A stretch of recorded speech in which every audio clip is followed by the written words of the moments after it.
We just have to trust that process.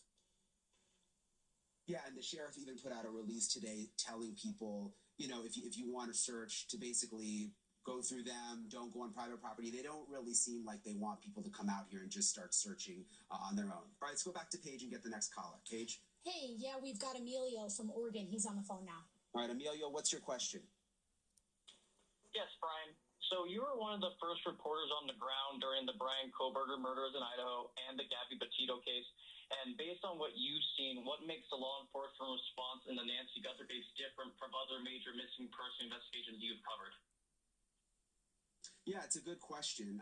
With Brian Kohberger in Idaho, it's sort of the PR from the police department there was very different than what's happening here in Arizona. We didn't hear much from police or the FBI at all in Idaho. We were begging them for press conferences. We were begging them for interviews, and they were staying quiet, and we were critical of them, thinking that maybe they didn't have a lot of information behind the scenes. Well, it turned out later when we got all the documents, they actually had a ton behind the scenes. They just weren't doing any interviews. So I would say that's the major difference. Let me go to Maureen on this.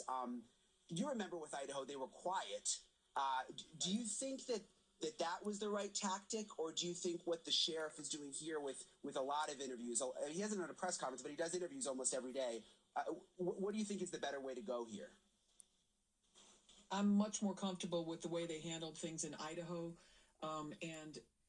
As soon as I saw the chief of police in Idaho, I noticed that he had a yellow brick behind him, which means he went to the FBI National Academy.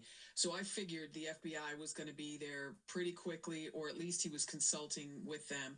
But I just thought, no matter who they consulted with or whether or not he went to the National Academy, that I thought they did an outstanding job. And you saw where you see something like this really pay out is in the trial.